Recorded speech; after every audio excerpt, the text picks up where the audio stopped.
By the beginning of 1932, Hoover was so unpopular that virtually any presidential candidate could have beaten him. And the fact that the Democrats nominated Franklin Roosevelt is evidence of that, because Franklin Roosevelt in 1932 was not a titanic figure on the political landscape. He was an attractive candidate with an attractive name, but not very well known nationally.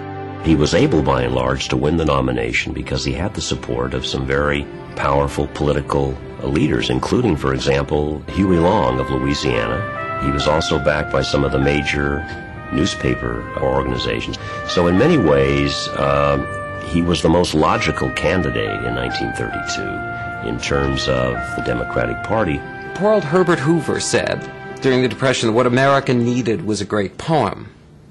And I think he didn't expect that FDR might be the poem. It's also probably true that any Democrat who was nominated in 1932 would have had a very good chance of defeating Hoover because he had become weakened by the Depression and certainly by the violence that occurred in Washington as a result of the bonus march. On the other hand, there's Franklin Delano Roosevelt, who promises to take care of the problems of the United States. He's vague about how he'll do it. He simply kept his mouth shut and let President Hoover drown in his own problems. In November, to no one's surprise, Roosevelt wins the election by a landslide, and the Democrats dominate both houses of Congress. It is a broad and convincing mandate. The most dramatic event in the awkward period between November and March 4th, when Roosevelt took the oath of office, was, of course, the assassination attempt on the president-elect, which Roosevelt, of course, escaped. The other dramatic period, of course, was the effort by the outgoing president to try and encourage President Roosevelt to enter into a series of agreements about how the economy would be managed after March 4th. And Roosevelt, I think, quite properly argued that he was not the president and that those decisions should be made by Mr. Hoover and that he would then make his own decisions after March 4th.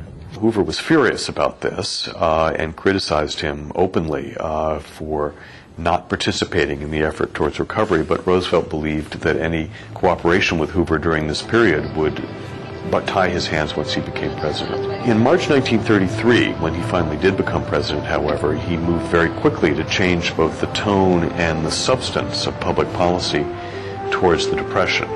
His inaugural address was a ringing promise of forceful action to deal with the economy, with hints that he would use war powers if necessary.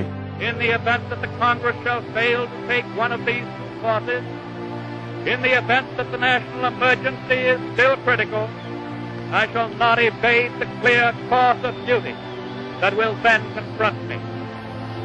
That the only thing we have to fear is fear itself. His first action was to issue an emergency order declaring bank holidays, literally days off, to allow banks to recoup, perhaps get their hands on other assets or move cash reserves from one branch to another to meet the demands of their depositors without locking their doors or closing down. Roosevelt and his advisors perceived that the banking crisis was probably the most immediate emergency. You fix that, you begin to establish some of the foundations for a recovery. And in a very rapid period, they were able to survey which of the banks were sound and which of the banks were not, and to, in a sense, reassure the American people that the banks that did open following the banking holiday were banks in which you could entrust your funds. Secondly, one of the first regulatory acts of the New Deal government in 1934 was to pass legislation that would ban banks from venturing their cash reserves in the stock market in the ways that they had done leading up to the collapse in '29. So this is bad business practice.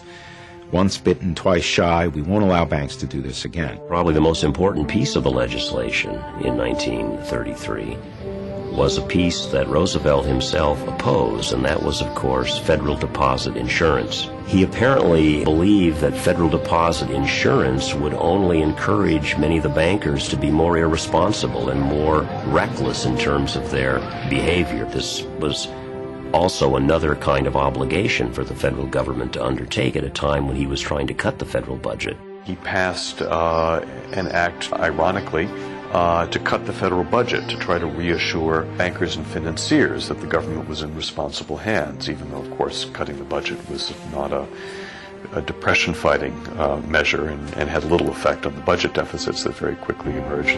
And he also moved very quickly to provide money to state and local relief agencies so that more people could receive assistance during this time of high unemployment. I think the most important thing that Roosevelt did in his first days and weeks in office was to inject an aura of confidence and optimism into political rhetoric and into public culture, and to make his own personality something people could rally around. Confidence and courage are the essentials of success in carrying out our plan.